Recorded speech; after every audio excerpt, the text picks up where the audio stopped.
अस्सलाम वालेकुम friend, bag Ali बाबा real estate channel में खुश आमदीद। ये पाकिस्तान का नंबर 1 लर्निंग चैनल है। इस चैनल पर आपको रियल एस्टेट के बारे में बताया जाता है। अगर आप रियल एस्टेट के रिलेटेड जानना चाहते हैं, सीखना चाहते हैं, इस चैनल के साथ जुड़े रहें।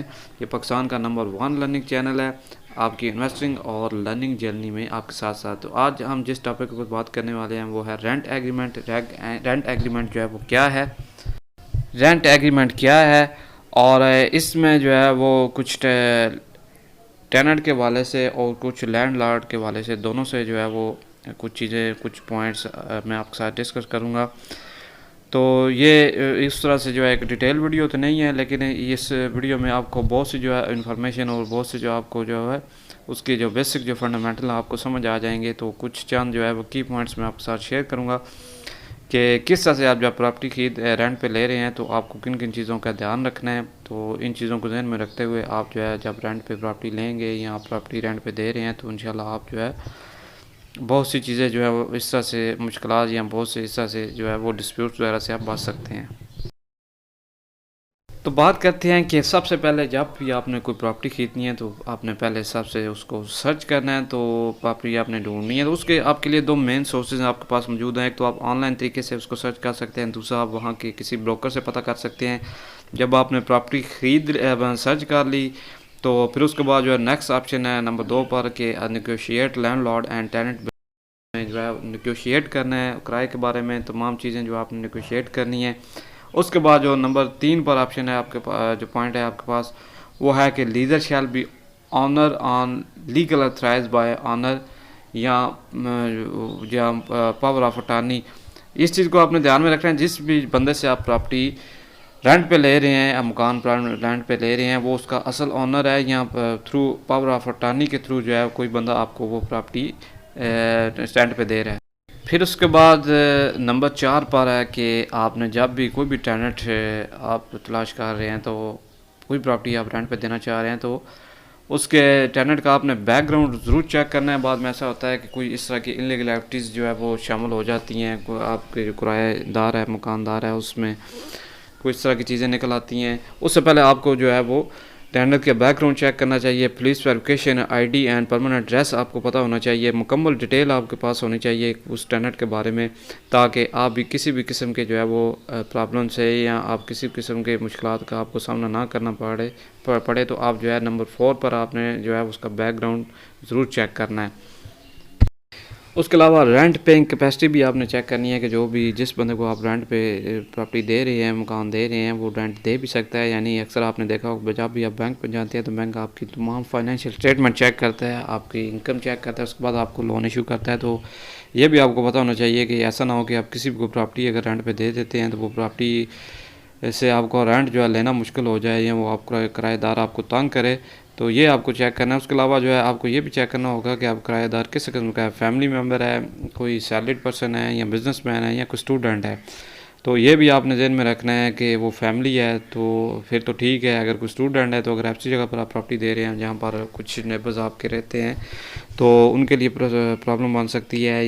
ये तमाम चीज़ें आपको देखनी होगी कि वो फैमिली है, सैलरीड पर्सन है, बिजनेसमैन है या बैचलर है। नंबर 6 पर है कि आपको जो है रेंट एग्रीमेंट नोटरी भी करवाना होगा। और उसके बाद जो है नंबर 7 पर register rent agreement lease date if 12 month. अगर आप जो है 12 मंथ के लिए जो है रेंट एग्रीमेंट कर रहे हैं तो फिर आपको जो रेंट एग्रीमेंट है वो रजिस्टर करवाना होगा। अगर 12 मंथ से कम है तो फिर आपको रजिस्टर नहीं करवाना होगा। 12 मंथ के लिए आपको जो है रेंट वो रजिस्टर करवाना होगा। तो इस पे जो आपको कुछ टाइम ड्यूटी भी शामिल हो सकती हैं, 3% या 3.25% आपको एनुअल रेंट पे। तो ये भी आपने जहन में रखना है। फिर नंबर 8 पर है कि ब्रोकर जो है वो आपको हर साल जब भी आप रिन्यूअल करवाएंगे तब देनी पड़ेगी, या आपको वन टाइम जो है वो उसको एक ब्रोकर को जो है वो कमीशन देनी पड़ेगी। ऐसा होता है कि अक्सर जो है वो ब्रोकर हर साल जब आपका रेंट जो है वो न्यू होता है तो वो आपसे ब्रोकर आपसे जो है कमीशन चार्ज करता है। इसको आपने ज़रूर जो है मेंशन करना है कि वो वन टाइम होगी या हर साल रिन्यूअल के जो है बाद आपको उसकी कमीशन जो है वो आपको पे करनी पड़ेगी। अच्छा, इन पॉइंट के बाद जो है आप जो है आपको ऑनलाइन बहुत से ऐसे जो है रेंट एग्रीमेंट फॉर्मेट मिल जाएंगे। तो उनको आप देख सकते हैं, पढ़ सकते हैं। रेंट एग्रीमेंट आपको किसी लॉयर के पास जो है भी मिल सकता है, उसको आप स्टडी कर सकते हैं। तो ये इसमें तमाम जो रेंट एग्रीमेंट फॉर्मेट में ये चीज़ें होती हैं। रेंट पेमेंट जो है वो किस तरह से होगी, पेमेंट आपकी कब होगी, किस माह की किस तारीख को आपको जो है पेमेंट देनी होगी, उसकी रिसीट के बारे में। उसके बाद सिक्योरिटी डिपॉजिट के बारे में जो है वो सबसे मेन चीज़ है कि आपको जब भी आप प्रॉपर्टी रेंट पे लेते हैं तो आपको सिक्योरिटी डिपॉजिट जमा करवाना होगा, और उसमें आपने ये भी मेंशन करना है कि अगर आपको कोई पेनल्टी बनती है या रेंट एग्रीमेंट की खिलाफ वर्जी होती है तो उसमें सिक्योरिटी डिपॉजिट जो है उससे डिडक्शन नहीं होगी, बल्कि विदाउट सिक्योरिटी डिपॉजिट आपको जो है डिडक्शन करवानी पड़ेगी।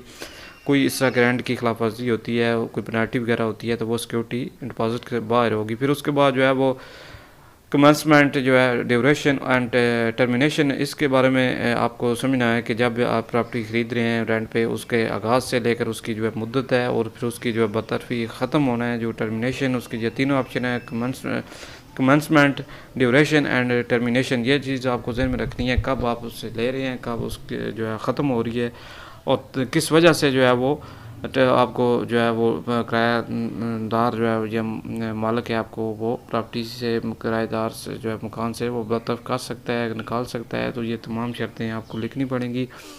उसके बाद जो है वो कुछ आप अगर किराएदार आपको निकालना चाह रहे हैं तो उससे पहले आपको नोटिस करना होगा। या कुछ ऐसी प्रॉपर्टी है जिसमें जो है लॉक इन पीरियड जो है होता है कि आप 2 माह, 3 माह, 6 माह या 1 साल के लिए जो है वो प्रॉपर्टी जब रेंट पे ले रहे हैं तो उतनी मुद्दत के लिए वो प्रॉपर्टी आपके पास रहेगी। उसके पहले आप जो है प्रॉपर्टी ना तो किसी को दे सकते हैं, ना वो प्रॉपर्टी आप छोड़ सकते हैं। तो इस तरह की कुछ जो है कंडीशन इसमें होती हैं। उसके अलावा प्रॉपर्टी के यूज़ में बारे में, अगर आप रेंट पे प्रॉपर्टी ले रहे हैं, किराए रेंट पे प्रॉपर्टी ले रहे हैं रहायश के लिए, तो आप उसको बिज़नेस के लिए इस्तेमाल नहीं कर सकते, या आप किसी दूसरी एक्टिविटीज़ पर के लिए इस्तेमाल नहीं कर सकते, या आप उसको फर्दर आगे किसी टेंट पे नहीं चढ़ा सकते।